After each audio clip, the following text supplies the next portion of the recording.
iOS 8 is here, and with it, a real challenge to Android. We'll talk about that, plus new smartphones from LG, Motorola, HTC, and Amazon on the horizon. And later, we sit down with the young co-founder and CEO of GSM Nation to pick his brain on just why and how he started one of the world's leading online stores for smartphones. All that, along with a no doubt generous helping of genial disagreement and maybe some baby powder, on episode 099 of the Pocketnow Weekly, the once-a-week podcast where we talk smartphones, tablets, wearables, other stuff you wished you had when you were a kid. From Boston, Massachusetts, I'm your host, Michael Fisher, captain of today's four-man podcasting team. Woo! In the co-pilot seat, yeah, I know, it's crazy, right? From Charlotte, North Carolina, actually from, I think, Wilmington, North Carolina today, is senior editor Taylor Martin. He's not here yet. He's going to be coming back as well to help us separate the wheat from the chaff. Chief news editor Stephen Shank of New Jersey. Good morning to you. Hey, when's the last time we had, four hosts on at once? I don't know, man, but we're going to see if it works. I mean, it's episode 099. We got to pull out all the stops. Sure. Joining us from his native Honduras, where he is shirtless and enjoying the fine breeze of a portable fan, multimedia manager Jaime Rivera. Hello. And by the way, everything that has to do with the Johnson's baby powder has to do with this. But anyways, hello, everybody. How are you? Spelling it out for you. That Gold Bond powder. It's going to be a great show. Yeah, this is fun because the next episode we are going to do is going to be episode 100. And that is, we're going to have we're going to have Anton and Brandon back, just like we did with episode 001. We're going to do that for episode 100, and then everything's going to change after that, and it's going to be great. Taylor Martin is here from Wilmington, North Carolina, from his phone in a car somewhere. What's up, man? What's going on? My phone's going crazy. That's all right. My. That's all right. I feel like we're having a drive time sports show because you sound like you're calling in with your opinion on the Colorado Avalanche. Yeah, well, they put their hearts into the game, but they just didn't. Well, like they say, you've got to play hard and you've got to play better than the opposing team if you're going to win. Isn't that right? My God, yeah. I can't believe we sound so bad when we use our phones, man. We generally don't. I think Taylor's got a pretty bad connection, but that's okay. All things are permitted on today's podcast because we simply don't have the time to complain about any of them. Since when do we not have the time to complain about things? That's our bread and butter. Actually, right, that is a solid point, Stephen. That is a solid point. Yeah. That's what I'm here for. That's right. Well, that being said, I think we're all on the same page. I think we're all here to talk a little bit about mobile technology. Before we do that, I have some announcements to get out of the way. As usual, there are 40 million of them. Stephen, I think the last time we did an announcements section, you and I together, it took 40 minutes to do them, right? Let's see if we can stretch that out just a little farther. I'd like a solid hour, I think, would really be yeah, I think that would be sweet. Okay, so remind me to come back in an hour then. Yeah, sounds good. I mean, you lean back, you find another shirt, All right. So the announcements, as usual, are headed off by the review announcements. Adam Lane's review of the Surface Pro 3 is up. Taylor, you're backing up. Taylor, if you would stop backing up, that would be awesome. I got to get a little air in here. It's really hot, so I had to turn some fans on. That's going to be the go ahead and turn on the AC as loud as you can, and also just keep on fiddling with your car's controls. No, we're good now. We're good. All right, good. Well, the Surface Pro 3 review is up. If you're interested in a tablet that might be able to replace your laptop, but maybe not, we don't know. The subtitle of this one is Sell Your iPad and Laptop and Get This Instead, which is a bold stance from our friend Adam That is Lane. A very bold stance, and I'm going to be writing the rebuttal to that. And I like when Taylor says rebuttal. And the way you said rebuttal already sounds negative. Yeah, I'm going to be writing the rebuttal to that. I am, and I can't say that I necessarily agree with that, and it's difficult to say so soon, but I think it might be just because of the power issues that I have. Yeah, I tweeted a little bit earlier today about... I noticed that. I noticed that you tweeted because I didn't see your tweet, but I saw Mary Jo Foley's reply to your tweet, and I'm like, what? Taylor's up talking to MJ on the internet? What's up? I know. What's the issue? Is it bad battery life, or? All I saw was Taylor's photo on Instagram today of him working with an iPad on Starbucks. So that's a statement. Well, there you go. Yeah, when you've got the Surface Pro 3 and you're still working with your iPad, like WTF, TM. Finish your thought, Taylor. It's got power issues. Yeah, so I plugged it up and planned on going a day without the charger. I plugged it up, charged it overnight, unplugged it, threw it in my bag, and I got to the coffee shop, and it was almost dead. Oh, weak sauce. Human use.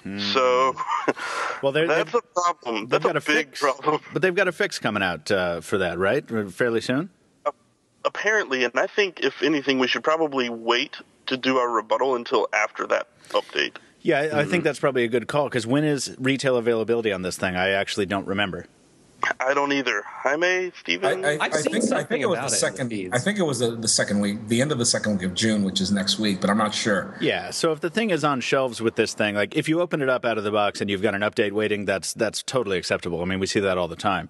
If this thing goes out with this power issue and it doesn't get updated within a few days of the launch, I think that's when we'll have something really to be concerned with. But I don't think that's going to be the case. I think they're going to probably patch this up pretty quickly. I'd hope so, because that's a big problem. Yeah, generally you want to be able to turn your device on, so yeah. That sounds like Windows Mobile, man. Those were the good days. Those were the good days. The good old days were when the power button was a switch physically connected to the power supply. Now it's all soft stuff. And yeah, I always thought that was a way cooler way to go about it. Like I liked my Batwing toggle switch or rocker button. Like at least I knew that it's like you're launching a missile on a fighter jet. Yeah, that's the thing. If I ever build my own computer, I'm going to have not only like a rocker switch behind a panel, but I'm going to need a key to open that panel door. You need a big red kill switch too. Absolutely, with like hazard striping around it, the yellow and black stripes. Yes. Yeah, good. You and I should just build a computer together. Same page here. Yes, let's do it. Besides the Surface Pro 3, which Taylor's still getting his arms around and mind around and such, we have been playing with another tablet phone, or sort of like tablet laptop replacement sort of crossover product in the Asus Padphone X review. However you pronounce Asus. Yeah, it doesn't. Yeah, like someone's always going to call you wrong in the comments because I don't know how to pronounce it. I even talked to the guys at the thing, and I don't know how to pronounce it. I actually called Buddy years ago when I used to be the one getting the phones. I called their headquarters trying to get this Pocket PC like 5 years ago, and their Asia offices respond to Asus. That's the way they say it. Asus. Okay, there you go. See, that's how I say it. But then there's always someone who says I'm wrong about that. Anyway, the Padphone X is available. What is today, the 6th? Yeah. It's available right now for order from AT&T. We have reviewed it. I called it a beginner's flagship because it sort of feels like that with the Snapdragon 800, but a weirdo software layer. But it also has a tablet in the box. Very, very cool product. I think I gave it a 7 out of 10 because it has some issues with it. But man, for $199 on contract, I'm not convinced there's any other way to get a phone and a tablet, each of which performs reasonably well. It's just crazy. And it's a cool exclusive that AT&T managed to nab. And if you're a college student who's going back to school in the fall, you might want to look at that. What else is coming into the room here before we wrap up the introductions here? I want to tell the team and our listeners that we have 3 devices ready to be reviewed. The LG G3, what? You lucky dog. Don't even say it. You lucky dog. I'm not. I wish I did not have so many. I don't care about I don't care about the rest of the list. The G3 is what I care about. Oh, well, maybe you and Taylor could swap spaces for a week and you could enjoy the the LG G3 I have to go drive to go get because I missed my delivery driver today, but he did leave a phone at the same time as the G3, which was the Galaxy S5 Active. That's also in the office. And Adam Lane took delivery today as well on the Lumia 630. So we have 3 phones starting off our review process on those now. A 4th that I can't talk about that I'm already mid-review on. Go ahead. Was that Steven? Or Jaime? No. And you said the Lumia 630. You're like, the Lumia 630. It's like... What about the Lumia 630? The way you said Lumia 630 is like let's move on. Oh, well, yeah. I mean, that's kind of how I've been through the whole announcement section. But yeah, the 630 is exciting because I wanted to compare it with the Moto E. Or I wanted someone to compare it with the Moto E, but I don't know if we'll get around to it. And finally, wrapping up the announcement section, a final reminder that next week, episode 100 of The Weekly is here, featuring the return, momentarily, of Brandon Miniman. So that's going to be a lot of fun. Hello, Governor. Well, you sounded a lot like him, Taylor. I tried. You just needed to be in a more... I sound terrible on this phone. I was just going to say, you just needed to be in a more echo-filled room.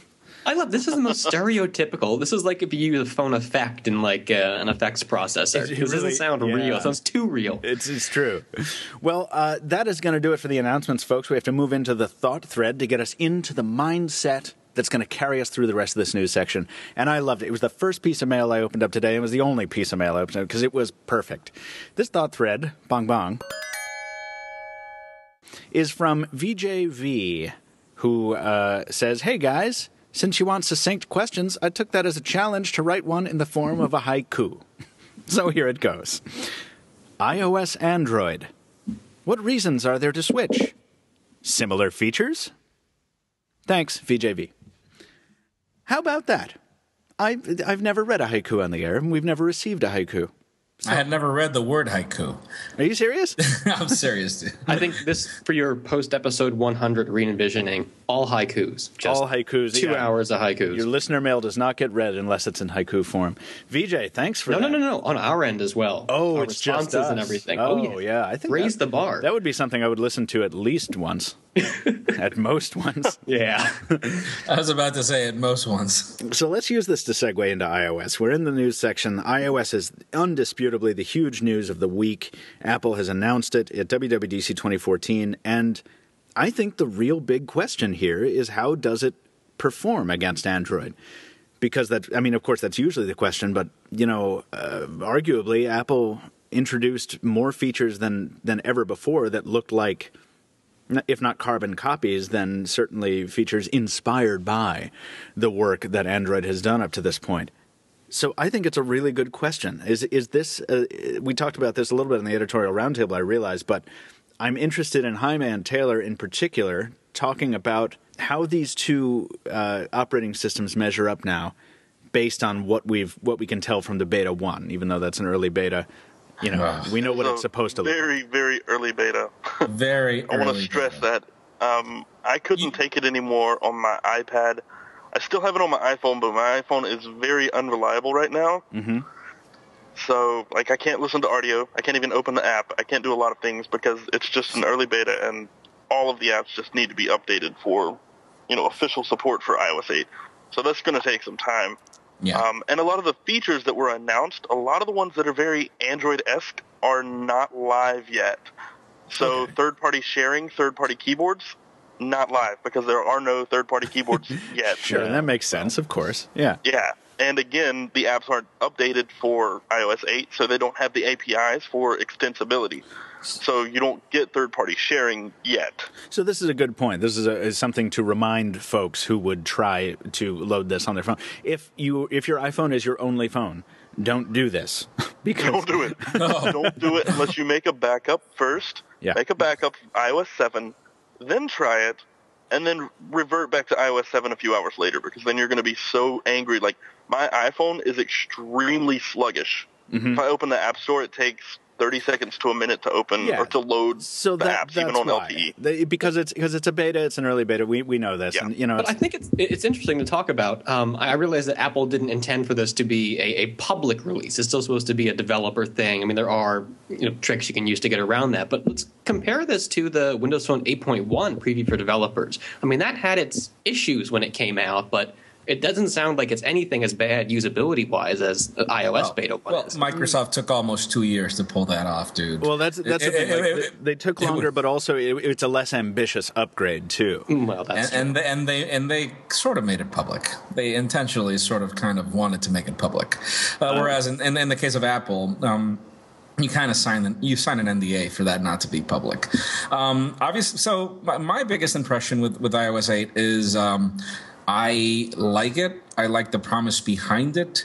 That whole thing of who copies who, dude. I mean, if we went through that comment, let's start with the fact that iOS was before Android. Well, we're not going to do that. We're not going anywhere near that. It's iOS versus Android in the sense that which one, if you have been on Android for a long time and you've wanted to try iOS, is this your time to do it? And conversely, if you've been on iOS for a while, should you wait and see what iOS 8 brings, or could you?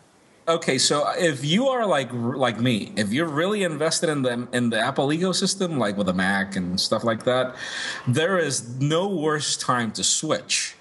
Right now is like the best time to have an iPhone because a lot of the features are actually quite cool. I mean, the whole continuity concept, the whole idea of being able to take calls on your computer without having to pull your phone from the charger, the whole, the fact that you don't need...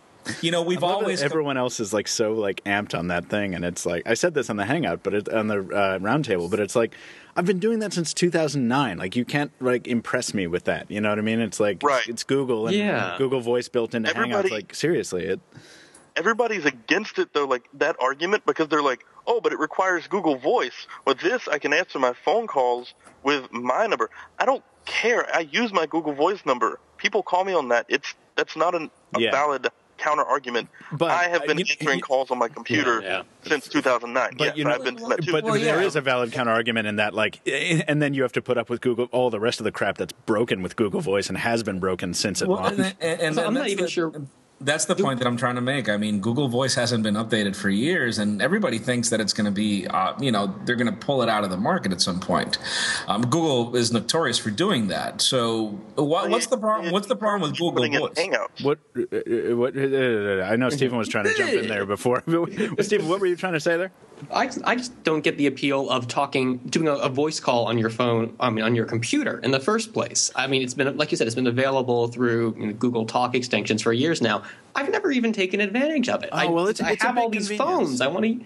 Yeah, but the phones are sitting right there. They're purpose-designed for calls. Yeah, but then you have to put it up to your ear, or you have to bond a Bluetooth headset with your ear, plug it in, whatever. No, because I'm at my computer all the time. You need to use a Bluetooth headset with the computer. No, you don't. You can just use the speakerphone and built-in mic, unless you don't have a speakerphone and built-in speaker. Why would a computer have a speakerphone built in? He's still using a Linux computer from 1997. I was going to say that's the reason. Desktop. I have a real computer. That's the reason. There you go. The crank. We have no common okay. anymore. I'm no longer building a computer with you, Stephen. Falling back in the topic. Yes. Falling back in the topic. I think that, whether these features are, I like the way Joe put it in his editorial. Is iOS 8 closer to Android? There are things where it is, and there are things where it leapsfrog Android. The biggest problem with Android is it doesn't have a computer operating system that's popular like Windows. Chrome OS has really not taken off. So, Google doesn't really have the tools to offer something as compelling as iOS because not everybody likes Chrome. I'll give you an. I don't get that at all, though, Jaime. I'm gonna stop you because I use OS 10 on the desktop, yet I prefer to carry Android phones or Windows phones. I don't prefer iOS. So I don't need a desktop analog to Android on to make me enjoy Android. Yeah, you don't have control over a platform to deliver these sort of services. Listen, it's just that whole argument of added value. Like right now, if you buy a Sony phone, it doesn't matter if you buy a Vaio computer if they're still available. There is no benefit for you owning an Xperia and owning a Vaio. There is no benefit of you owning an Android tablet and an Android phone, whereas there is a benefit in you owning an iPhone, an iPad, and a Mac. That's not true because you can. You can type a message halfway on your iPhone and then you can pick it up halfway on your iPad. That doesn't appeal to me because I've never once thought, oh, I'm halfway through this text message, I'm going to switch devices. It's happened to me all the time. It's happened to me all the time. I'm like, this email is too long, man. This needs a keyboard. It's happened to me a lot. But Google's been doing that for years. you can start a message on your phone. It automatically saves as a draft, and then you pick up in Gmail. And you can also do it in the browser as well with the Chrome sync. Like, you know, I still to this day, even though it's been years, I still get blown away when I pick up my Android tablet and I see the tabs that were open on my Android phone in Chrome. And I'm like, oh right, this can do that. And then, to be fair, Microsoft does it as well with Internet Explorer now across platforms. So you can do it with iCloud tabs on OS 10 and iOS as well too. So but you don't. But that's the thing. Like, that's the point. This is not. I don't think you can say that continuity is something where iOS has come along and been like, "Isn't this awesome, guys? We're doing this for the first time." You know, I don't think it's that kind of situation. I think they're reaching parity. They're catching up rather than blazing a trail. Is my point. Absolutely. I shared a link this morning, and it may not have. I buffered it. It may not have posted yet, but it was basically a supercut of all the adjectives that Apple used to describe iOS and Yosemite. They always do that. They always do. Awesome. I've never seen a supercut like that, but that supercut made me a cynical, angry person this morning. Well, you didn't really need the help, Taylor. Let's be honest. Well, no, I didn't, but even more so than normal. If you try to watch a Microsoft event, all you'll hear, if they grab the adjectives, is beautiful live tiles, beautiful live tiles, beautiful live tiles. No. If you watch, it's like the Surface event with Panos Panay, like, it's so important. It's critical. It's so important. Oh, it's bold. Oh, it's like, no, they all do it. Presentation. Yeah, they all have their own or something. Things. Exactly. like all these presentations have their own things. I will say this. I really liked Apple's swagger at this event because it wasn't arrogance, really. I mean, when they poked fun at other platforms and stuff like that, they did so with kind of a wink and a nod. You know what I mean? Not that Apple has ever been kind of ostentatious about that, but they were very conscious that what they were bringing to the table this time was a lot of value. And despite the fact that I just said, like, oh, they're not blazing a trail, like, they're really improving iOS significantly. So I'm quite excited about iOS 8, right?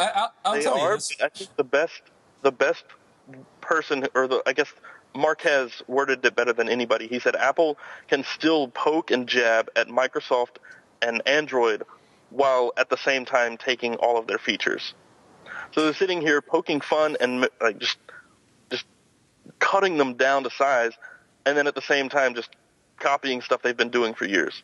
Like, Apple, I think, is the only company to do that with class, but it still makes it bad. A semblance of class, right? Go ahead. I'll tell you this much. One thing that I did notice, I mean, I did notice a very different Apple at this event.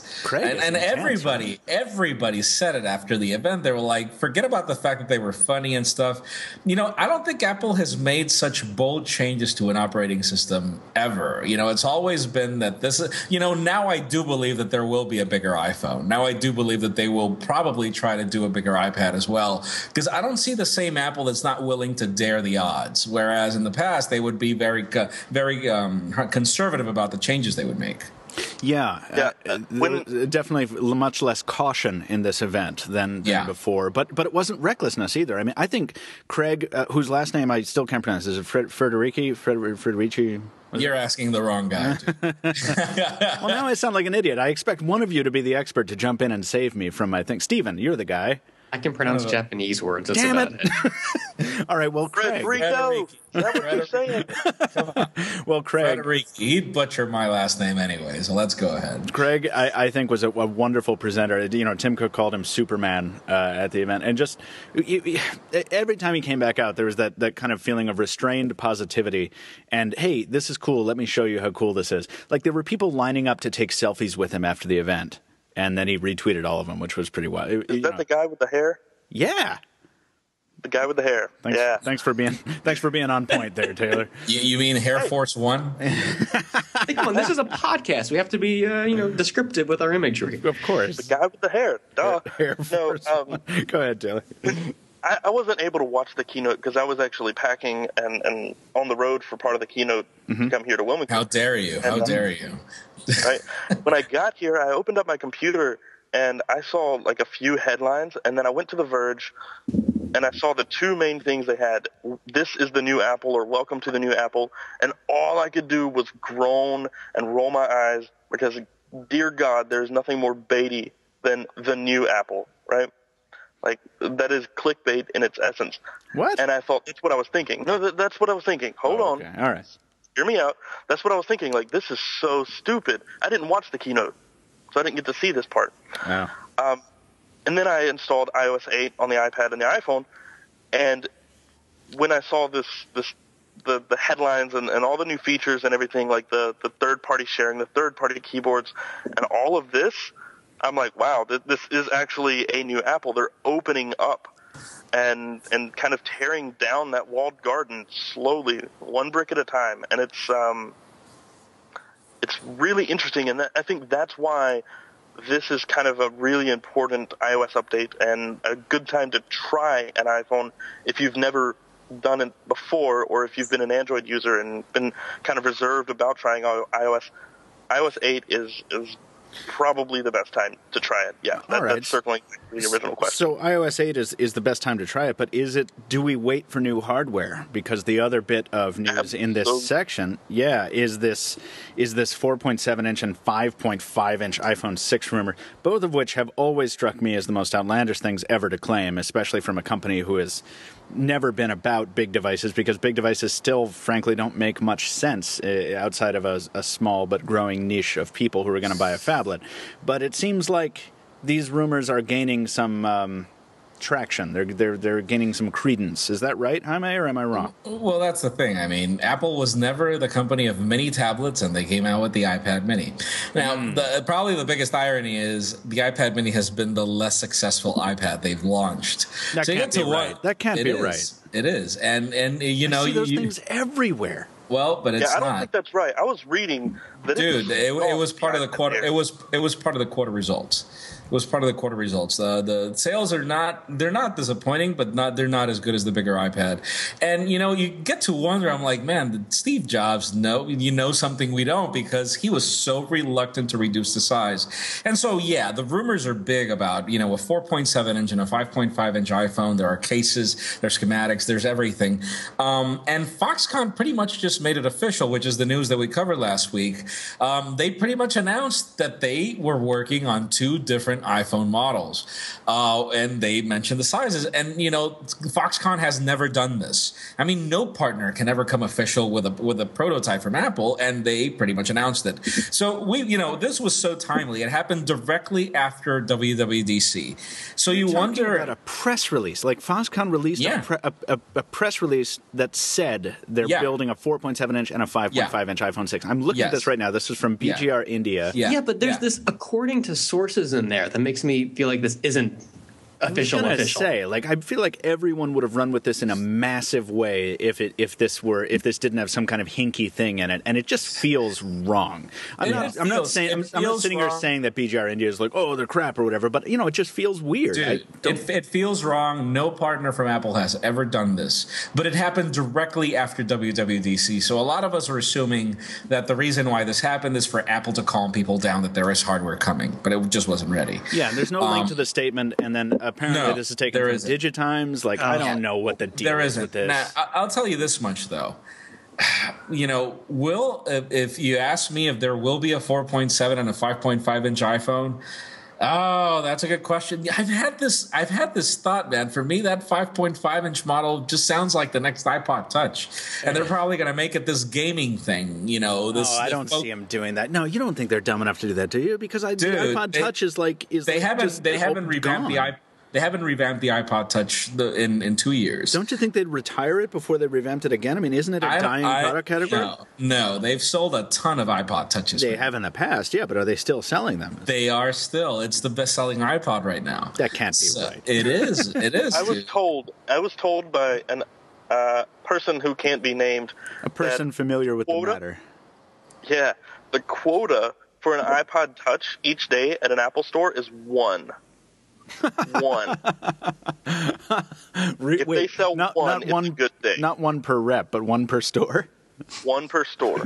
Well, yeah, but then they don't sell the other iPods, man. We know that the iPod is a declining product, and there's a purpose for it. Apple knew that it was going to kill its own iPod, but that was the only way they were going to survive. You know, if they didn't launch the iPhone, they'd lose both markets. So, I think an internet tablet like an even more small, like a Nano, an iPad Nano or something, would kind of make sense, because Apple does hold a significant share of the gaming market. Oh, yeah. I mean, iOS is the platform you launch games on if you're launching it. Yeah, and all the 8 improvements with Metal, so, it sounds like it's going to get even better. Right. Yeah. And they sell iPods at game stores like GameStop. So why wouldn't they? I don't think it's a stupid move to make a 5.5-inch gaming tablet, a tiny little pocket-sized tablet that you can take that kind of competes with the 3DS and things like that. Because, like, Taylor, if they weren't going to build a bigger iPhone, I would say that makes sense. But if you're already going to build a bigger iPhone anyway, then you're essentially going to be competing with that, with a different product that slots in between the iPad Mini and the new big iPhone. I don't see that being a smart business decision. Yeah, also, Maybe I think it's because I'm an idiot. Go ahead, Steven. It's always going to be in Apple's interest for people to have devices that offer the most connectivity. So when you're using the apps, then it's just Apple services, you always have access to them because Wi-Fi isn't necessarily always available with something like a Touch or even with the iPads. Right. So if Apple can get people to, they want these 5.5-inch devices for gaming, if Apple can say, okay, but maybe you want one that's a full-fledged phone instead of just something that can do gaming and a little media playback. And I'll tell you this much: that thing does have a SIM card slot. We've heard for the longest time of Apple working, and I'm talking. This is a 2-year-old rumor of Apple working with. For an iPod Touch that has data connectivity. So if Apple could come up with a sort of like an iPad plan that would work on the iPod Touch or that iPad Nano, whatever they're going to call it, and just launch that thing without voice and a very cheap data plan that appeals to teenagers, that that it's something that you won't lose a leg over trying to buy something for your teenager or your kid, that's going to be a hit. It might be. Imagine if it were priced lower than the iPad Mini, though. $300 introductory price, they'd fly off the shelves. Oh, sure, but we know Apple's never been one to compete on price. So no, but they're not going to price that thing more than the iPad. No, they wouldn't. That's true. I'm still going to believe it when I see it. But you go ahead. I think we're going to wrap this up. So go ahead, Taylor. Right. I just want to say that the reason I said that you should wait for iOS for new hardware isn't the size of the new hardware, though. It's that one of the best features of iOS 8, Hey Siri, the hands-free, only works when your phone is charging or your iPad is charging. Right, because of a hardware limitation there, yeah. Yeah, so there's a reason to believe that Apple would put a low-power core in the new phone. I mean, you have a low-power core for motion. Right. Yeah. So why not have a low-power core like the Moto X for voice activation? Yeah, most likely that's going to be a flagship feature for the next iPhone. You're right. Exactly. Definitely. That is a huge selling point for the iPhone 6 over the iPhone 5S. Yeah. Even if they don't introduce a new size. Right. That's exactly why. I mean, that makes perfect sense. So that's why I say wait, because it's going to be built around iOS 8 versus these new devices just being or existing devices just being compatible with iOS 8. They're going to be built around it. It always is. That's a solid point. I want to ask, based on that, on the Hey Siri thing, I want to ask you guys, we'll go around once and we'll close out iOS this way. By the way, I want to say the jailbreak efforts for iOS 8 beta are off to a great start, according to a headline written by Jaime Rivera. You should click on that story if you want more. Let's not talk about that because that's a longer conversation. And it's boring. Yeah, let's go. I want to ask you guys all to tell me your favorite feature of iOS 8. It doesn't have to be one that's live right now, just the thing you're most looking forward to using when iOS 8 goes gold. Stephen, why don't we start with you? We haven't heard from you in a minute. Yes, because I have the best opinions about iOS as well. Man, I don't know. I think maybe the most interesting one I've heard about are the APIs that will let the apps talk to each other. I don't think it's necessarily the end of the walled garden that we've seen from Apple so far, but I think it's a step in the right direction. And it's going to possibly change the type of apps we see gain popularity in iOS as they gain, abilities to sort of stretch beyond their comfort zones or whatnot. But it's full of potential, and seems good. It's not going to make me move to iOS, but no, but it's about time. No, it is about time. That's well said. What about you, Jaime? Jaime. What about Jaime? How about Jaime? I have to unmute. Sorry. There you go. Okay, 3 things. Hey Siri. Continuity. You get one thing, Jaime. You can find it. I'm the iOS guy, so you're gonna have to put up with it. Spend another hour on iOS. All right. Hey Siri, continuity and that whole being able to share things from the share menu. I've hated that stuff for the longest time. Jaime's favorite thing about iOS 8 is iOS 8. That's great. Pretty much. Yeah. Taylor? I have to agree with Steven. I have harped on having to jump between apps to save links and share things on iOS for years. That has been the biggest complaint for me. I use Pocket, I use Evernote, and if you're in Safari or Chrome, it doesn't matter where you are. If you want to share something to Pocket, you have to copy the link, close out, switch to Pocket, and then save the link. And it's just a terrible process when on Android, I can just hit the share button, add to Pocket, done. From any app, it doesn't matter. Yep. And having that ability in iOS definitely puts it on a more level playing field with Android for me. I completely agree. You feel like you're using a fully fledged smartphone. Stupid, simple feature. Yeah. Yeah, you feel like it's not just this. That is one of the things that has made iOS feel kind of confining. Well, confining and circa 2007 for me. Yeah. Because it just the presence of a unified share menu is so important to me as well. So I completely sympathize with you. That said, I think all you guys are missing the freaking point here.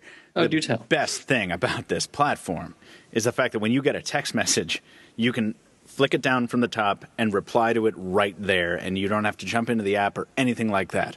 Taylor, I saw you do this on the walkthrough, and that is exactly the kind of thing that you overlook because it's this tiny little thing, but the amount of times I would use that in a given day would save me like 7.5 minutes a day.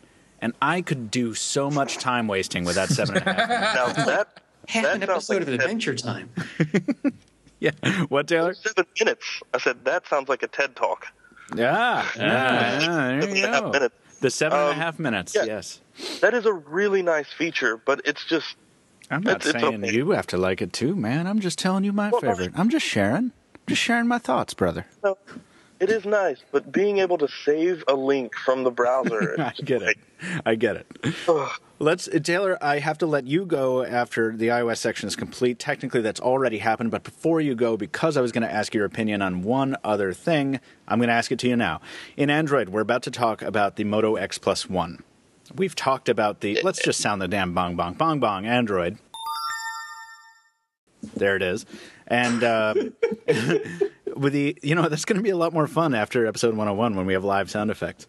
I keep making up things about the new podcast that I don't know if they're actually possible, but, it's overpromise and underdeliver. Pare down the features at a later date. Yeah. Exactly. Moto X+1 could be the phone of the fall, says Taylor Martin, and I don't know why you said that. Taylor, would you tell us briefly why you think that is the case? Because last year it kind of caught us all by surprise that the Moto X Motorola would go with, the Moto X, that Motorola would go with a phone that wasn't high-end in every respect. In fact, it was kind of mid-range in most areas. Mm-hmm. The camera, the display, the processor, everything was just kind of But it was still one of the most compelling phones of 2013 by far. Damn right. Because it wasn't exactly what everything else was. It wasn't amazing specifications and this cluttered up nasty software. So if Motorola can build on that and fix the tiny little things that they got wrong, like the camera and everybody seems to like the speaker on the Moto X. I hated it. It was awful. Oh, I like it. It's loud. I mean, it's facing the wrong direction, but it's loud. I like, it's fun to be a Motorola fanboy because, no one just hates on you. People just kind of feel sorry for you. They're like, what are you talking about? I love Moto X. What'd you say? I love Moto X. So do I. I love it. Yeah, and if Motorola can just build on that and improve on what it's already done without adhering to this or falling to the same trap that all these other manufacturers are falling into, which is building the same exact phone that kind of looks a little different, has pretty much the same software that kind of looks a little different. If they can provide that same user experience in better hardware with a very similar design, there's no reason to believe that it wouldn't be a really, really nice phone if they get the price right from the start. That's where the Moto X failed. Yeah, it was priced too high, and they've been putting it on sale. In fact, it's on sale again with deep discounts happening right now. You can click on the link in the show notes to go to that. I mean, it's crazy. They're always discounting this thing. They can't seem to get it to move. More than that, I've been looking through the feeds during some downtime in the past couple minutes here, and I noticed there's an incredible offer that's kicking off next week. Starting June 9, Motorola will send you a fully customized Moto X, just like if you were buying it, to try out at home for 2 weeks for 1 penny. You're kidding So me. if you don't know if you even are interested in this thing, you can afford to lose a penny. Try out a Moto X made just for you. You don't like it, send it back. No hard feelings. I'll try that out and leave the country. I'll try that out and leave the country. I was going to say, yeah, don't send it to Jaime Rivera. You'll never see it again. And then we'll never get invited to another Motorola event. That'll be great. Oh, No. But here's I think the biggest thing for the X+1, though. Are you going to say what I think you're going to say? Because I'm going to ask you about it if you're not. Let's find out. Let's find out. It's the launch time frame, because it's looking at, September now? Yeah, seriously. That's when we're expecting the Note 4 and the iPhone 6. Oh, come on. Did they really? Is that what they're doing? September? Yeah, Like it's looking late September, too. Oh, man. Yeah, because last year was August. Yeah. Mid-August. It was Early good timing. August. It was good timing because they preempted IFA that way. Like all of the devices you just named were still coming. So Motorola had a nice clean launch window. I think it was. Yeah, and they started the press campaign even earlier. It had those ads out in the beginning of July. Yeah, the full page ads in the New York Times and stuff like that. Yeah, and that they had the whole built in USA thing. This is going to be a very different Motorola product and a very different launch because it's not going to be. I think by that point the acquisition will probably be closed and maybe. But that is not what I was going to ask you, Taylor. That's a good point. But that 5.2-inch screen, I don't see a successful Moto X having the same philosophy while being bigger, because it'll have to be bigger to accommodate a screen that size. And but if they isn't can it just going to blend in? If they can make a phone that has a 5.2-inch screen and still not be that much bigger than the original Moto X, it's a win, because they're cramming more screen into a small phone. I agree, but the can Moto they X do that? We haven't seen any I think pictures. so. I don't know. I mean, LG can do it. Because the Moto X had a 4.7-inch screen and was not much bigger than the iPhone 5, because I carried both, saw them every day. They were almost the same size. The Moto X was a little wider, about the same height. It was more comfy. It's got that dimple, Yeah, so if they can make a 5.2-inch phone and it's smaller than, say, the Nexus 5, I think that's a win. I agree. I just wonder if they can do it, because we haven't, typically Motorola's strengths do not lie in making smaller devices. They typically lie in like, hey, this device feels premium. It's constructed of a cool thing. It's comfortable to hold, and it has an outstanding radio in it. It's not like, they're not like LG, who is pushing the boundaries on screen to face ratio and bezels and things of that sort. But the Moto X was. The Moto G and the Moto E weren't, but the Moto X was. Yes. Okay. No, that's a solid point. I just think that when you get past the 5-inch point, it's really hard to do that without breaking some barriers. But then again, what am I talking about? Because this is the same company that's evidently going to bring us the Moto 360, which, if it's anything like the renders, is going to be the most groundbreaking wearable probably ever. It could be so big, though. I'm so worried. Yeah, it might be physically quite large, but that's man. That's how people know that you have money at the club and such. I'm going to bling it out. I saw a guy the other day, and his watch was probably not much smaller than my iPhone. I mean, it was round, but it was literally not much smaller than a wall clock. Was it like a... Yeah, it was sticking off his wrists on both sides. So obnoxious. He probably can't even read the clock. He doesn't know how to tell analog time. I'm pretty sure. It's like a Flavor Flav clock on a neck chain. Is that what the next step in wearables is? Well, I think we're going to have to wait to find out about a lot of this stuff. Taylor, I got to let you go now. We're going to move on. Yeah, I got to go fix my shorts. My zipper broke. No. Oh, please take care of that. Yeah, definitely take care of that before all of North Carolina gets subjected to the kielbasa show. Oh, yeah. North Carolina, thanks for calling in. Yeah, take care. Have a good time doing your thing on the podcast. This has been Phone Talk. Thanks, friend. Enjoy your drive time rush hour and, play a little Foreigner for us. Sure. Just say yes. He's more of a lover boy kind of guy. Say yes and go. Yes and go. For real, man. Thank you. See ya. See ya. Well, that was enjoyable. I think it's very important that we three gentlemen continue pressing on. Stephen, what are your thoughts on that? I'm might as well. All right. Let's see what we got here. Still awake over there? Dude, we are 47 minutes in, and we need to hurry. No problem. No problem. Well, we've got 17 minutes remaining in this section, if you can spare it. And Amazon is who I want to talk about now, because I will tell you what. When BGR had their exclusive, and they sure let everyone know they had that exclusive on this phone, it sure looked pretty gross, because it was in this casing that was designed to hide the hardware. And also, it was a blurry cam photo, and those never look very good because you're not seeing, what the company wants you to see as far as the renders go. And look how beautiful and whatever. All we knew was that this phone had some kind of bizarro holographic thing that tracked your eyeballs. No. Yeah? No holographic. Well, not holographic, but it had this optic. I'm very protective of that word. When people talk about like a Tupac Shakur hologram, Right, and that's not a hologram. Not even the Tupac and Michael Jackson thing was a hologram. Yeah, but it's like a drone. It's like the drone terminology. Like, it's wrong how the media uses it, because a drone is a target aircraft that you shoot out of the sky. It's not an unmanned aerial vehicle. But we all accept that we call them drones now. So I'm going to call it an effing hologram screen. Let's own the language. So, yeah, I don't know. Point is, it had this weird thing, and we were like, okay, whatever, the specs aren't that great, but just as we got finished saying about the Moto X, hey, sometimes it's not all about specs, sometimes it's about a weird thing. Anyway, I didn't really give a crap, guys. I gotta say, it wasn't my thing. I don't know how you two felt about it, but we saw this teaser announced recently, which basically was a minute-long video of people looking at something out of frame in their hand. Was impressing them. Did you see that? That's something out of frame is actually shown in the second scene. You can actually see the back of the phone. Really? Yes. I did not like 2 pixels worth of it, or is it a good shot? No, it's a good. It's it's a little part of the hump of the phone, but you can see it in the second shot of the whole thing. I didn't. In the second shot, I did. We're all pulling this up right now. We're all streaming this video right now. I just see a beautiful girl with it's a guy. It's a guy, and you have to put it on slow mo to be able to see that. Okay, so I see the guy. He's the third dude in the whole thing. Give us a time code. Yeah, no. Hold on. I have the video There's no here. phone in this thing. Here it is. Time code 04004. No.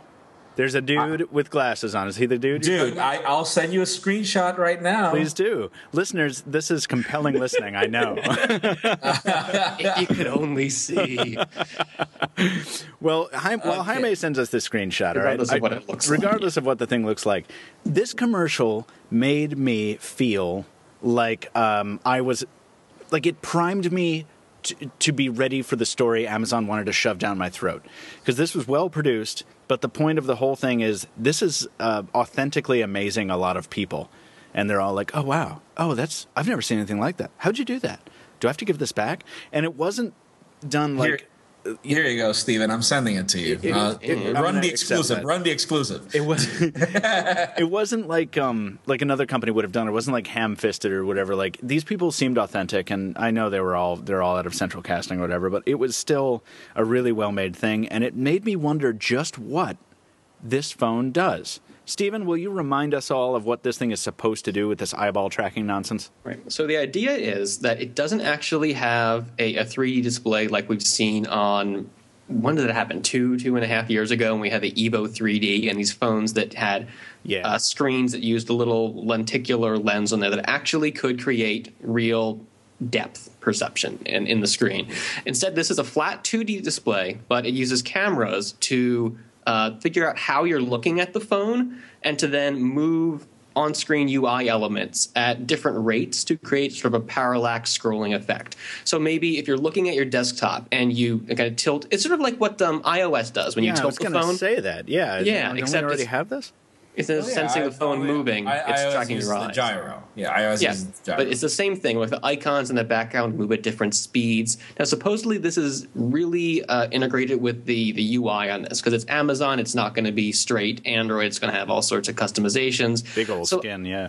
It's not clear how it would work, but maybe like you peek behind menus to get new options, something like that. This is, I guess, what people are responding to in the ad because the tech itself isn't anything new. I mean, I always reference this old one of the Nintendo DS systems, not the 3DS, but when it was still just a 2D system, there wasn't a game that had this. It was the sole mechanic for the game. So I think it's just people seeing this for the first time, and I'm not sure if they're just being impressed by, oh, that's a neat trick, or oh, this phone is doing something really useful with this neat trick. That we don't know. Yeah, it seems to be more the former. I mean, judging from what I get, it's just like, oh, wow, here's this thing that, like, this piece of shtick that's going to get your attention. And also, oh, hey, it's an Amazon phone, and if you're a Prime member, like, this is going to make your dinner every night. I'm a Prime member. This is going to sprout a couple rotors, and it's going to deliver packages for you. Dude, I mean, listen. A couple of days ago, I taught my neighbor how to use AirDrop on the iPhone for the first time, and the guy was blown away. So let me just tell you, for the record, that to blow away the average consumer, it is not really difficult. No, you're right. It's not difficult to wow them, but it is difficult to follow that up in many cases with actual sales. Like, I think, people got wowed by the promise of the Moto X to a degree, and they were like, okay, we're not going to buy that. People got wowed by WebOS, and, nobody bought that. So I can interject for a second. Jaime is totally right here. You can see it. It's clearly a phone. Come on, run the exclusive, Stephen. Run the exclusive. Yeah. So I do, Stephen, you're making a good point. Jaime did send us the screenshot, everybody. I still am not convinced that's the device itself and not the casing around it. Dude, look at the back. But the point is, it's a phone, though, and not a tablet. I see what you said. That's what we were trying to prove. Yeah. Right, and it's got rounded corners, and it's got a headphone jack at the top, and it's got this sort of like speaker at the top. Yeah, it's definitely a phone, but that could be the casing. Anyway, we're going to find out soon. Amazon is doing something interesting on this. They're inviting people to Seattle to go see this. Yeah, there's a public sign-up for invites. Which is crazy. So we are, despite Pocketnow being on 3 continents, we are not in the western United States to a large extent. We have Rithvik over there, but he can't go. Not Joe. Well, Joe's in Utah. That's like a whole different thing. I mean, to me, that's pretty west. Yeah, but it's not west. It's not like tech west. It's not like 20 miles from Washington State, something like that. Yeah, 25, I think. It's so close on the map. It's like an inch or two. Anyway, if you think that you want to cover this thing, you should go. You should submit a. Amazon has a form up. You can tell them why you want to go, and if you're really crafty, you can make a video telling them why you want to go. So, man, if you want to go see this thing, and you should, if you're anywhere near Seattle, I think this would be a cool thing to see. Go check it out. We're going to be covering it remotely. Hey, if you want to cover it for us, let us know. You can be a Pocketnow employee for a day. Now, so I'm just excited to see it. When is the date on that, Stephen? I just clicked away from the article. Oh, I'm sorry. June 18th. June 18th. Yeah. So stay tuned for that. That's going to be a lot of fun to see. Stephen, take us through the rest of this stuff. Let us know. What's the deal in the G3? We got it in the house just now. We're going to review it. Some other people have already reviewed it. By the way, these are all the South Korean versions, everyone. So, yes, we're going to review the U.S. carriers when they come in. Just don't worry. We're aware of the fact that we're reviewing an overseas phone. We do it all the time. I don't know why I felt compelled to clarify that right now, but I do. Because we don't want to spend half the review talking about the reception for what is the South Korean digital TV thing. Yeah. That's so cool that they have that we don't. Right. The UMB TV antenna did nothing for me, and I don't even understand why it's here. You didn't pick your nose with that? Come on. How boring are you? I extend it. I just pretend to have like a 1964 walkie-talkie. It's fun. Outstanding. But Steven, these G3 sales, we don't have any official numbers just yet. It'll still be a while before we even see earnings reports from LG. But the word out of South Korea is that the phone's been selling 30,000, up to 30,000 phones a day since it first came out. And I think it started selling almost immediately following the announcement late last month in South Korea. And this rate is supposed to be quite a bit better than Samsung was seeing with the Galaxy S5 when that first came out. So maybe people were just looking forward to this more, or they weren't in such a rush to buy the Galaxy S5. But this could bode well for the G3's ultimate success. LG needs to see public spectacle. It needs to see people enthusiastic about its phones like Samsung fans are. So this could be a great sign for what's to come as sales come to the rest of the world. Agreed. Still very early to tell, obviously, as you say, and we haven't seen advertisements here yet in the States, obviously, because the phone is still a little ways out from carrier releases. Yeah. But and like I mentioned in the post, the start of the Galaxy S5 sales in South Korea were kind of wonky. This is when the carriers, they were threatened with not being able to sell the phone for a month because they were all doing some monopolistic stuff. So the government was going to shut them down, and they all sold it early, and Samsung was kind of taken like, what's going on here? So that may have impacted the GS5 sales so that they could be artificially lower. So maybe we're rushing to assumptions. The data is not perfect, is what you're saying. Not ideal. No. Yeah. Well, that's all right. We have other phones to talk about. We're going to talk about the G3 a lot next week. But another phone we're going to get our hands on soon, but not for a couple weeks yet, I think, is the HTC One E8, which is the name for the Ace, right, Stephen? Yeah, we finally got to the bottom of this thing. Is the Ace I'm really looking forward to this phone. I mean, it's the plastic One M8 with a better camera, or at least more megapixels. It is not a better camera. I mean, if it's the same module as the one in the One Mini 2, it is not a better camera. I just saw some camera samples arrive. I didn't have a chance to look at them yet, but oof, they're out there for comparison. Yeah, that's the thing. Jaime, you were not around. That's like my biggest pet peeve of you were not around for megapixels ain't everything, man. Oh my God! When the One Mini 2 was announced, like they should have put that camera in the One M8. It would have been awesome. No, it would not. It's a really not a very good camera, and it's much worse than the one in the One M8. Why do we think that is?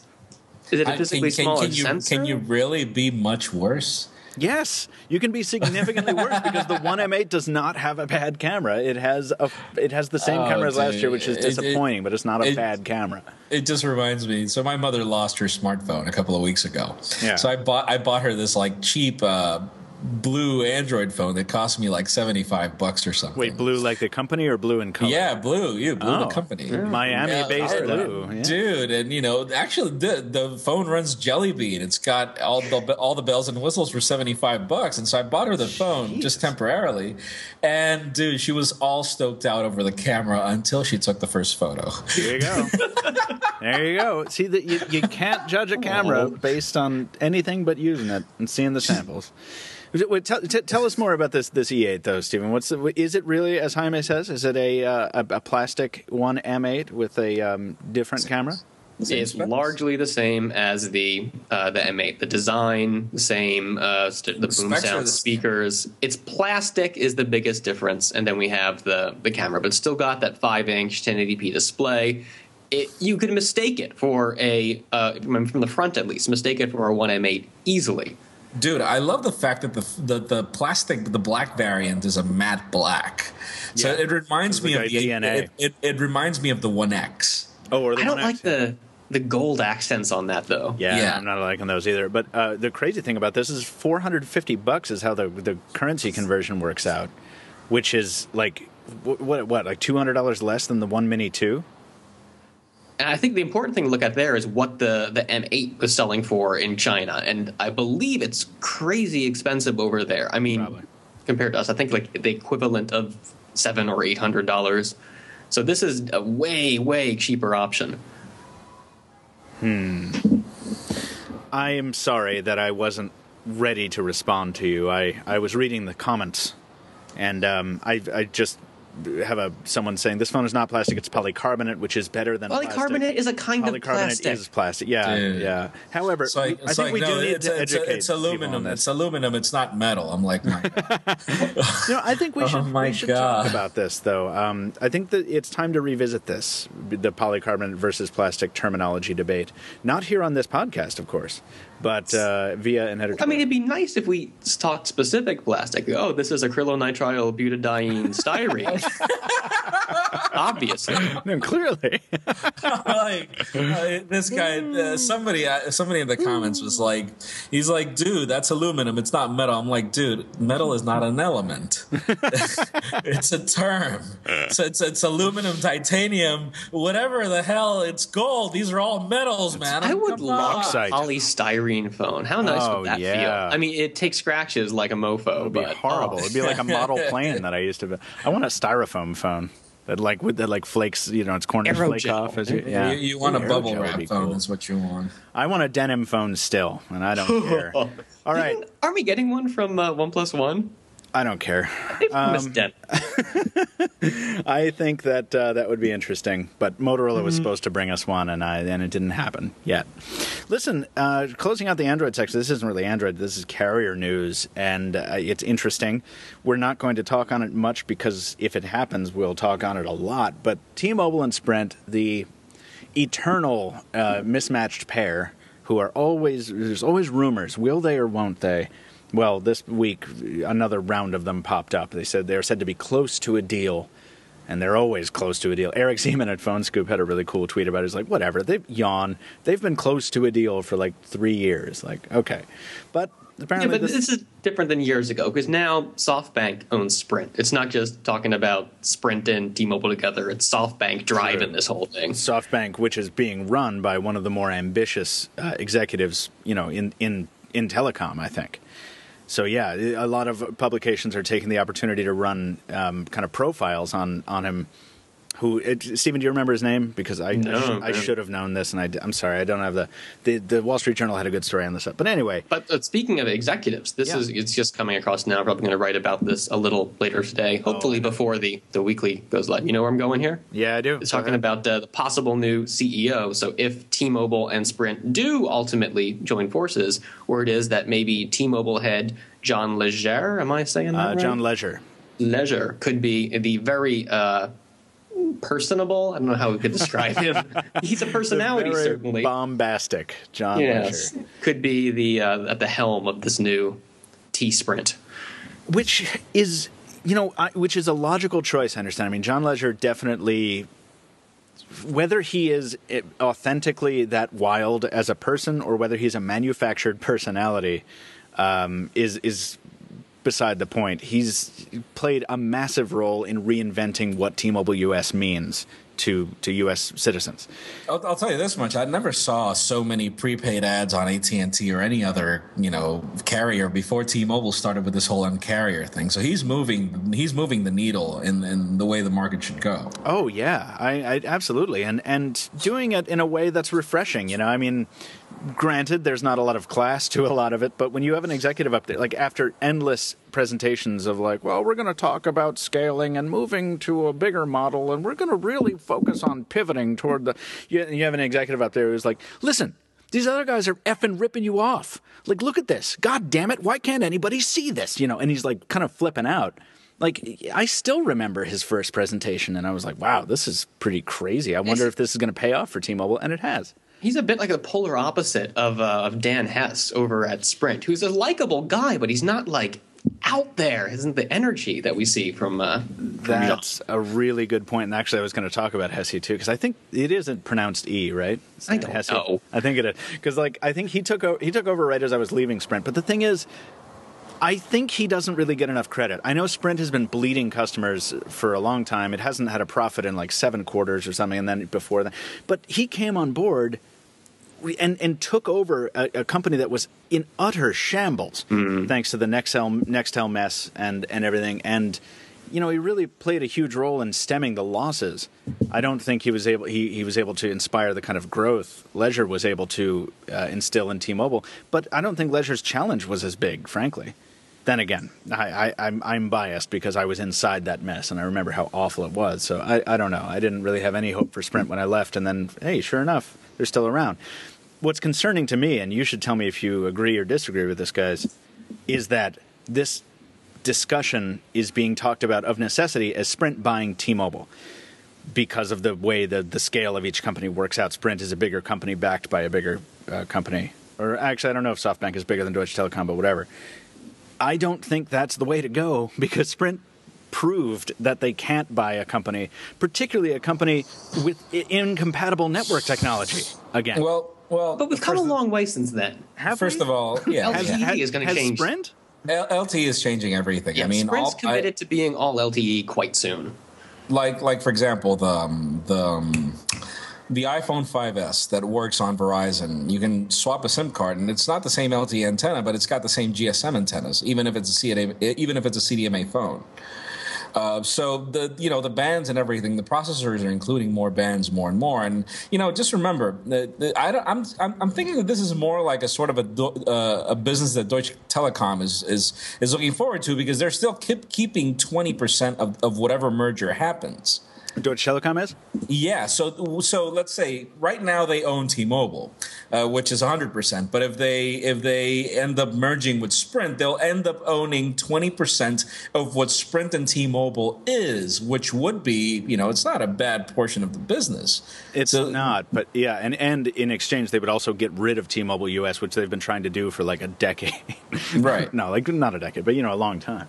Right. So, yeah, I see how that would work out for them. I'm just concerned about how it would work out or not for U.S. wireless customers because I want to say that a lot of people are against this because the kind of reflexive thing is to be against mergers in the wireless space because we had AT&T and T-Mobile they tried to happen a couple years ago, and that would have been a crazy thing to have a GSM monopoly in the States. I did not want that. But it's very different when we're talking about like number 3 and 4 ganging up to compete on a more even playing field with 1 and 2 versus 1 or 2 swallowing up the little guys and pushing us closer to a monopolistic situation. I agree, and your position is the same as Jan Dawson's over at Beyond Devices. I just discovered Jan Dawson thanks to a tweet. But anyway, if you haven't read his blog, you should. His position is the same as yours, Stephen. Like, yes, mergers generally reduce competition, but when you have 2 small contenders like T-Mobile and Sprint who are consistently losing ground on the whole to the big guys, that's not serving anyone. Then you have it's not meaningful competition. Whereas allowing them to combine to create a meaningful third-place contender would serve the market. Now, I do not have the economic background to agree or disagree with that, but it sounds compelling. Go ahead, Ahmed. Now, do you think that's really going to happen? I mean, if the FTC didn't approve the AT&T merger, and I understand your point. Obviously, AT&T is a big company sucking on a smaller one, so they would leave Sprint like completely destroyed with such a merger. You know, they would completely kill competition, whereas this would give the Sprint T-Mobile merger a larger ability to compete against AT&T and Verizon. True, but it's still losing a company. It's still losing a separate choice, plus all the MVNOs that go along with it. So I don't think that's going to fly with the FTC, but that's just me. FTC, FCC, and then they've got a whole docket full of this. The TLA.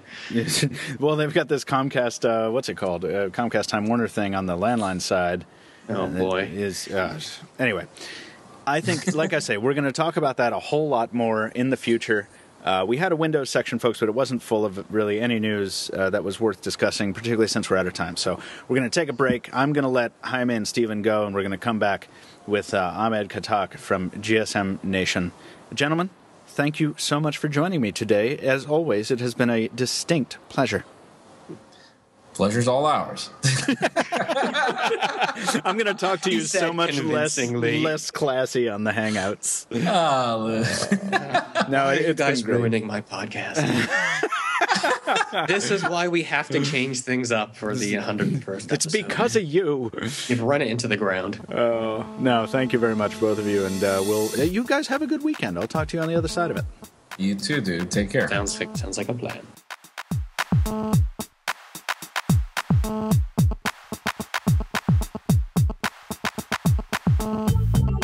He's a graduate of Yale and the creator of 3 startups, one of which will be familiar to anyone who's seen Pocketnow's recent reviews.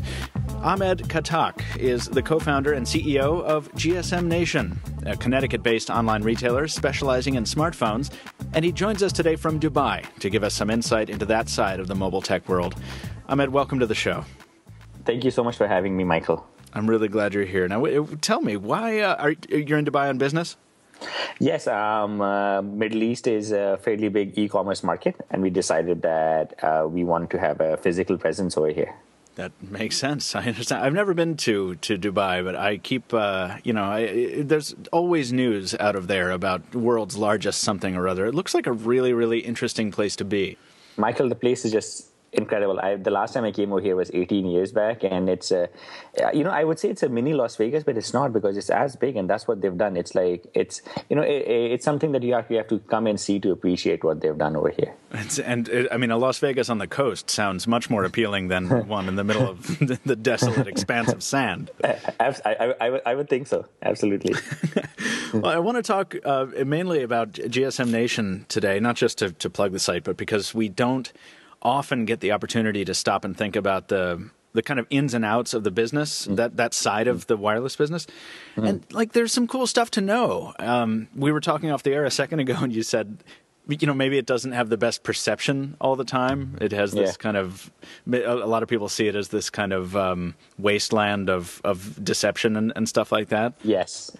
That's interesting to me. I kind of I just want to ask you, like, how are you combating that with GSM Nation? Like, I know what you mean. I've seen the other sites, and I don't mean your direct competitors necessarily, but wireless, whether it's physical or internet, if you go past the carriers, past the OEMs, and into the third-party arena, there's some seedy stuff out there. So, I mean, what are you doing to combat that?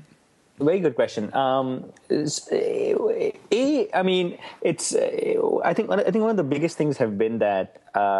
So when I came into the industry, like I told you up there, that a lot of people were like, okay, how come you went to Yale, spent so much money on your education, and not doing banking? Why are you here? The GSM Nation essentially started because we felt very, very strongly about. E-commerce. We saw that there was a lot of deception. We saw that there was a lot of churn. We saw that the companies that were on the top were the ones who were not being very upfront with the customers. And we wanted to sort of like replicate the Zappos model, which was make people love your company so much that when they want to buy that, see the unlock in 2010 was like on the way up because of the MVNOs coming up. The unlocked market entirely, you're saying, it was sort of on the way out?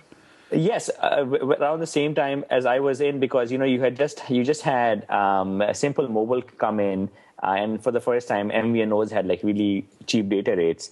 So people in America were like, okay, I might sign up for Simple Mobile and not AT&T, and they wanted phones. So we definitely thought that it was going on. It was coming on its way up, and we thought that if we were able to make a fairly robust brand name on the unlocked phone side, when the floodgates open, we'd be just one of the few people who'd be standing over there. That makes sense. So was it mainly that business opportunity that motivated you, or do you have a personal affinity for smartphones as gadgets? This was totally a personal decision going back to 2004 when I came to Yale on a scholarship from Pakistan. And so I landed, I had probably $150, $200 in my pocket, a full scholarship. My dad earned $300 a month at that time, so that's all that he could give me. And I had to call my parents back, and the challenge was that no one would sell me a cell phone plan. Because you didn't have any credit, because you weren't a citizen and stuff like that? Absolutely. I mean, they'd give you phone if you're not a citizen, but I didn't have a social security number. And here I am sitting in like one of the most advanced countries in the world. And I had to go to a payphone to call my parents. And that really hurt me. Oh, yeah. That'll be a moment you remember forever, probably. I mean, yeah, that makes no sense. So I think my first day in the country sort of was a stepping stone into what I'm doing today. And then I took a year off from Yale and I went to work in the UK, and I land in 2007, go to the airport, pick up a SIM card, and I've got, lo and behold, I've got unlimited data and like texting and minutes for like £15 a month, and I was offended. I was actually offended. I mean, I'm 28. I'm 28 years old today. I came to the country when I was 18. I've given 1/3 of my life to this country and to get educated over here. And I'm like, you know what? This is just not fair. Like, I mean, there needs to be a change in this stuff. So I wanted to sort of replicate that model coming back into the US. So I come back to the country and then started GSM Nation. So, wow, it was motivated by a desire to make the wireless landscape better, to make it better resemble the European model, which at that time made a lot more sense. Absolutely, Michael. Interesting. Speaking of the European model, we have I kind of mined the Pocketnow team for questions because I wanted to get as many questions as I could in, and this one definitely came from Joe Levi because it's phrased so pretentiously. He says, many in these United States are under the impression that we have access to all the devices out there, but there are many that we actually don't see. They never see the light of day on the shelves of U.S. carriers. So I think a lot of people would be interested in, and you don't have to go into too much detail, I know some of this stuff is proprietary, but how do companies like yours help get those devices into the hands of regular users in the United States, and how difficult is it to build the relationships to make that happen? Very, very good question. And there's not a lot of proprietary stuff behind it. Here's what it is, Michael. The landscape has really changed over the last 4 or 5 years. 5 years back, there was a different phone for T-Mobile. There's a different phone for AT&T. There was a different phone for the European markets and the Asian markets because of the variance of the 3G and 4G frequencies. Apple kind of did this to start with. They came up with a phone that, for the most part, had all the frequencies in it. Sure. And now what's happened is that the landscape has changed so much that it doesn't really make a difference whether we are procuring our phones directly from our direct relationship out of Dubai, Hong Kong, the UK. They'll for the most part work on every network around the world. Actually, a good example would be the Sony Xperia Z2 that you folks reviewed for us, and that phone actually literally has all the bands. So the OEMs have changed as well, whereas they had some restrictions in terms of you could not move borders on phones. All that they care about today is revenue for the most part. So you're talking about the operators then, the carriers? No, I'm talking more along the lines of the actual manufacturers of the OEMs. phones. Okay, all right, gotcha. And that's made so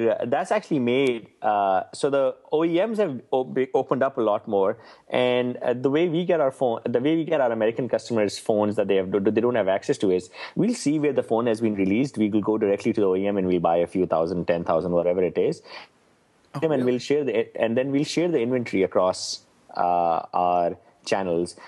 Sometimes what the challenge that we see is that if we have, let's say, 5,000 or 10,000 phones that are from Hong Kong, an OEM in a specific country in Poland might be like, oh, you know what, the warranty has to be claimed directly from that country, not from us. But this is where we come in, right? I mean, we've got some really amazing data people in our company. Like, we've got a lot of people who have math degrees, and we ran our models and we were like, you know what, we'll do the warranty ourselves. Sure. So this allows you to not be restrained by the OEM's policies. You can offer your own warranty, and then you basically do an end run around that difficulty. And it's much faster. Like, we turn our phone around in 7 days as opposed to like 28 days on average that an OEM will take. Yeah, it was one of my least favorite things when I was working for a carrier, was to tell people that, like, if they didn't have a service plan, you had to go through the OEM. And it's like, well, yes, you have to mail it to Hong Kong. Like, no one wants to do that.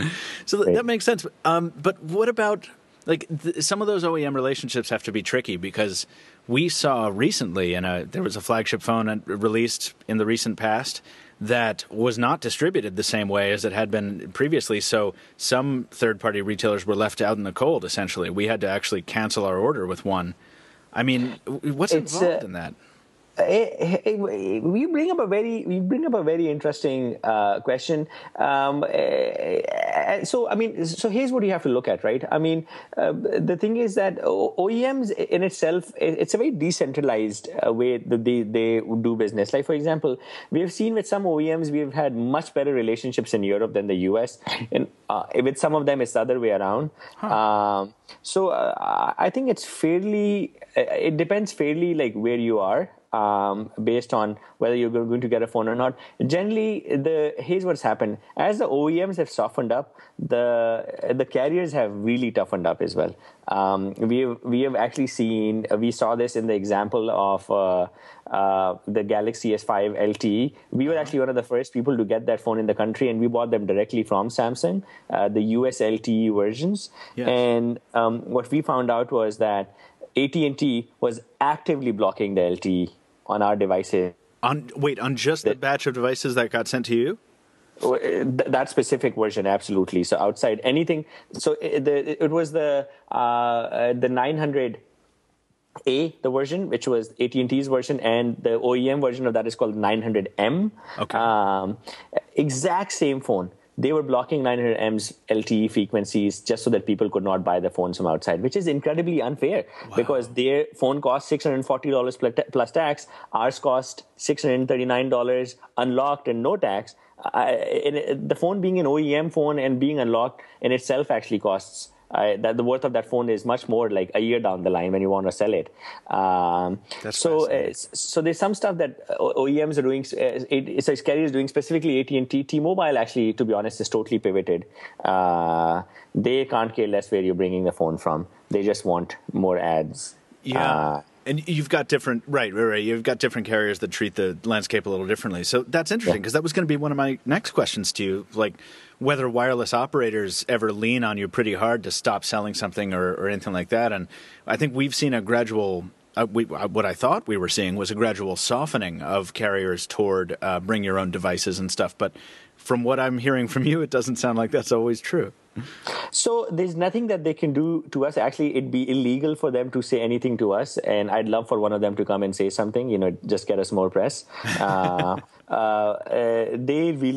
can't do anything about it. They're actually, we are hearing that other than, I can't say the name, but T-Mobile, other than T-Mobile, there's another carrier that's going to go away from subsidies by the end of this year. They actually see this the future of where everything is headed. We've seen all kinds of talk on that. Yeah. Exactly. So, no, there's nothing that has ever been said to them. Actually, I know the T-Mobile people really, really well. Everyone over there, we've been very inherently connected. We power a lot of their MVNOs. They are actually definitely someone who are very open. We've actually had very good conversations with the other ones as well, and they definitely don't seem. Everyone recognizes that this is where everyone is headed. People are going to buy devices differently from their services in the next 5 to 10 years in this country either way. And it's interesting that, obviously the outfit is called GSM Nation for a very specific reason, because, in the States, it's very difficult to offer a phone on, say, Sprint or Verizon, because at this point they still rely on CDMA for the voice side, and of course they kind of control that aspect of it. So I take it you see the future being, obviously with LTE. We were actually just talking about this before you came on, but do you see a future in dealing with either of those two carriers? Or actually, we have already started dealing with them, because here's what it is, right? LTE is a marriage between GSM and CDMA, right. And if you look at all the new devices, so for example, you could buy a T-Mobile or an AT&T Nexus, a T-Mobile Nexus 5, and you can activate it on Sprint's network through their SIM card. So if you look at all the brand new devices that either Sprint or Verizon offers, all of them have SIM cards in them. Oh yeah. Yeah. So and there used to be different SIM cards. They used to be called USIMs or something back in the day, which would only fire up a phone's MEID. But now these are actual SIM cards that go in these phones. Right. But the radio stack inside still has to accommodate the CDMA side of the voice, thing, right? And I know the Nexus 5 can do it, but... Absolutely. And some of them can't, you're right. But there's some phones that, are able to. So we definitely are seeing some common similarities. Right now, it's the only Nexus 5 that we are actually offering some of our partners on the CDMA side. Mm-hmm. But this is exactly where the industry is headed. So we are actually pretty excited about it. Yeah. They'll definitely figure a way out to do this. But I think this is where everyone is kind of moving towards. Yeah. Now we have an audience who is heavily invested in devices, as opposed to, I think carriers are a secondary thought. Of course, you choose where to spend your money and such like that, but people get excited about the hardware. And I would be remiss if I didn't ask you what phone you carried personally. Very good question. We get into this all the time. My people in my company say that I'm an Apple fanboy, and you know what? Someone in my position should be fairly impartial. But everybody has preferences, though, so it's okay. So I carry an iPhone, and I just, as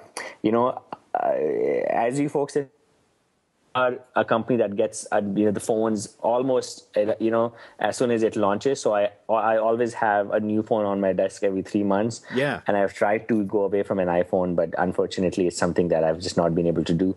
So I'm very inherently connected to an Apple device. iPhone it is. I understand. Well, actually, that was going to be another question. This sounds like an ominous question, but I assure you, I'm not trying to uncover any dirt.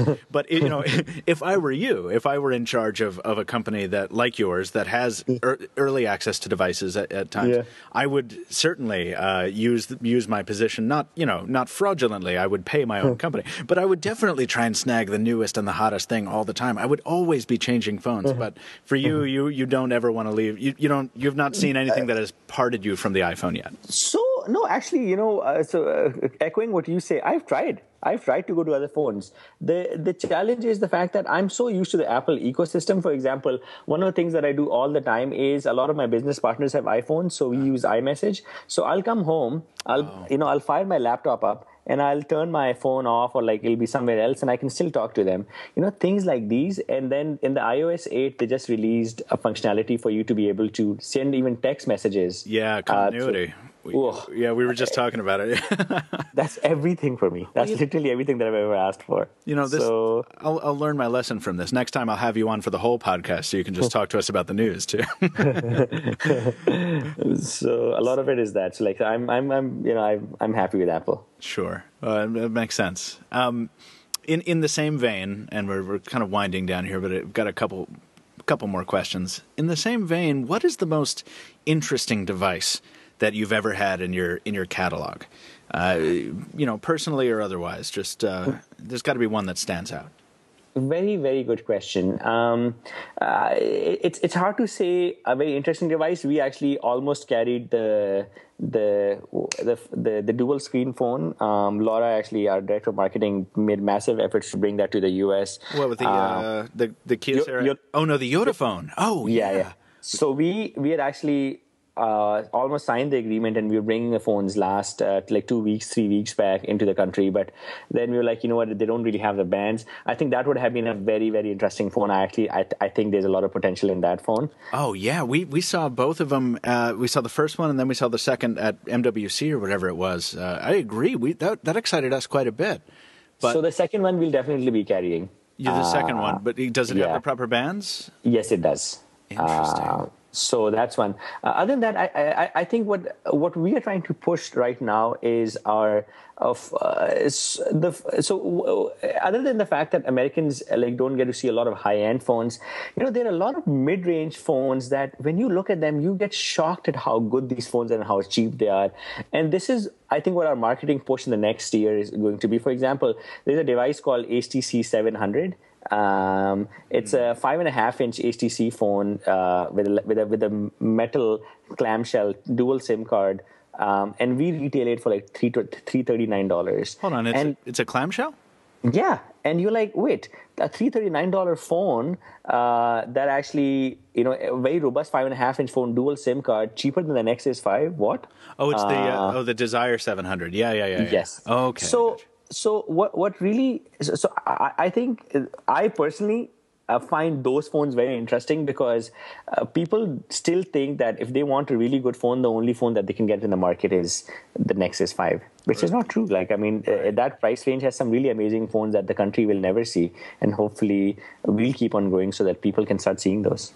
Yeah, no, the mid-range is definitely the thing to watch right now as processors have gotten more and more capable. We've seen so much dialogue around devices like the Moto G, the Moto E, even at the extreme low end of the smartphone scale, and then the opposite extreme, like you mentioned HTC.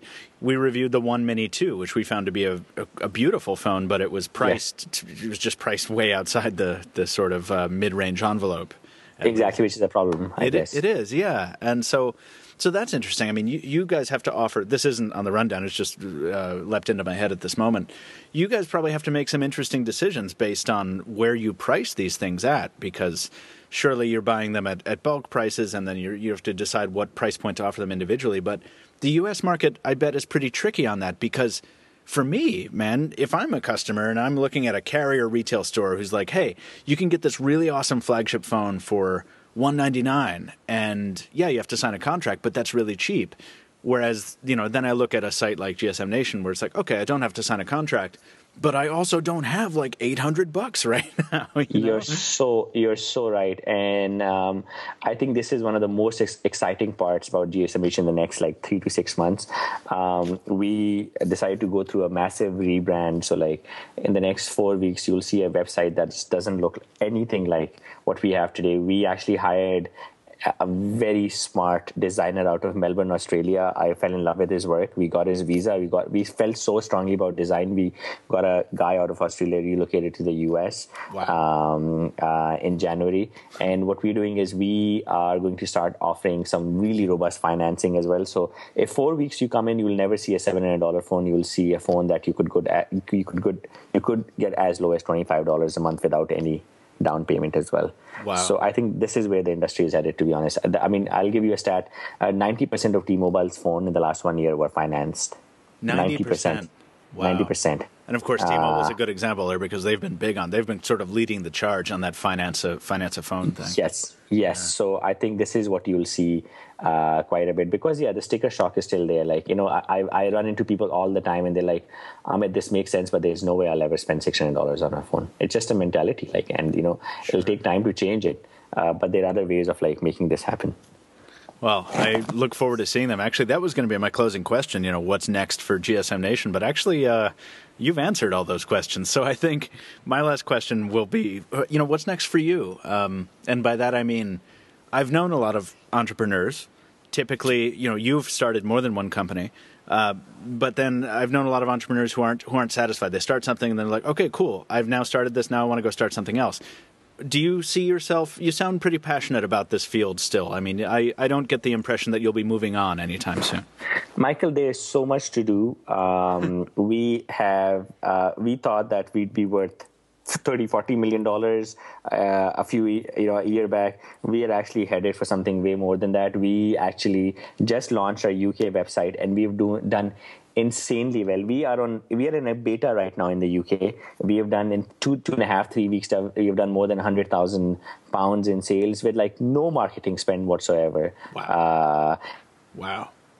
Dedicated websites, offices for next day delivery in Europe in 19 countries in this quarter. So another 2 months, and then we're expanding our operations to the Middle East. So I think there's. When we see GSM Nation, we are at 130 million in revenue, but we have just, from my perspective, we have just scratched the surface.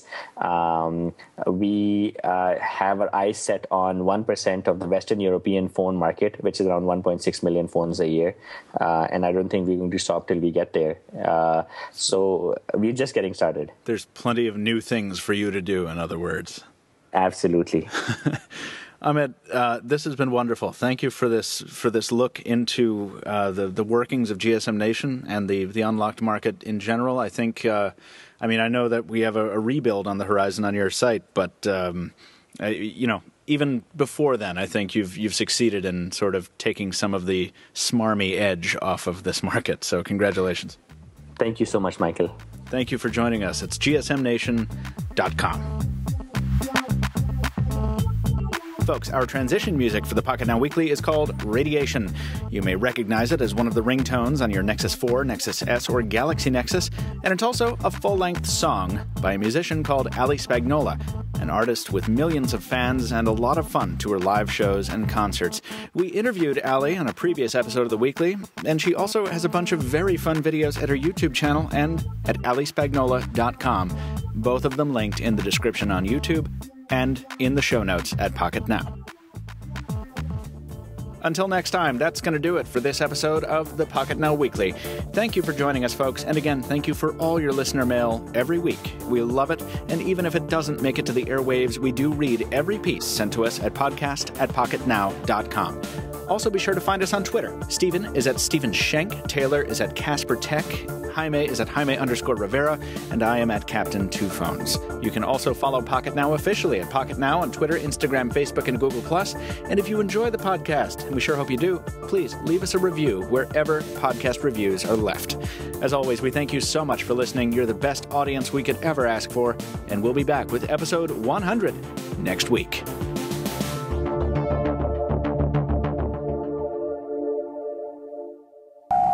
I get around the whole fan issue by just doing the podcasts in the nude. I figure it's the most sensible thing to do. It's the most logical way to go. You're in New Jersey, dude. I am nude in this country, and I still can't take the heat. Nude in Honduras. Today's episode of the Pocketnow Weekly.